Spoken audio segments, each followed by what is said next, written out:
zamani.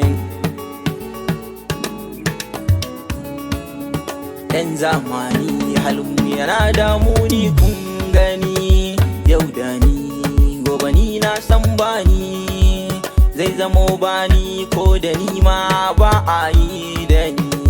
Zamani wayo zamani,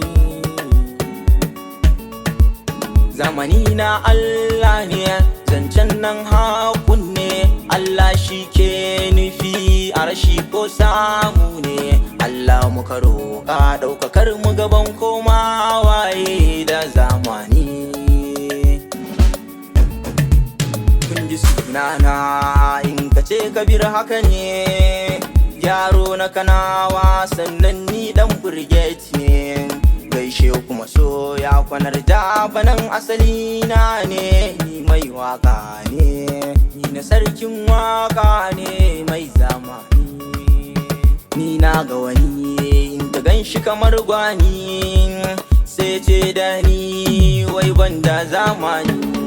Tsaya ka ji Allah nan rike, zamani kuma shi yake roƙo kullum muke, addu'a kan yi muke. San zamani bai sa na tsallake, waka muka yi suka ce mana ba ilimi, in mun saki ni sai su ce mana ba ɗimi. Kuna gani a gaban ku zan wuce, zan ja zare zan take kuma ba wuce, daga Allah ne in ya nufa sai baka zamani.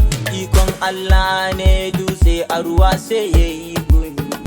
Zamani ku kiyayi zamani, da abun mamaki dan uwa guji zamani. Kana gani malami dan zamani, shugaban zamani da sarakan zamani, al'ummar zamani duk mu ji tsoron Allah mu daina biyewa zamani. Zamani zamani na Allah ne, zamani kar ku biye mai matsala ne. Zamani Allah ka ba mu zamani. Kuna gani sarki da rawani, mata a dangari sun fi kyau da kallabi.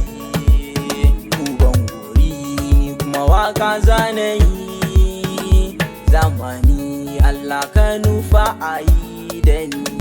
Zamani zamani na Allah ne, zamani kar ku biye mai matsala ne.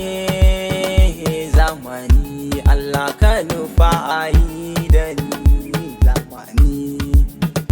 Zamani zamani zamani Allah ka nufa a yi da ni.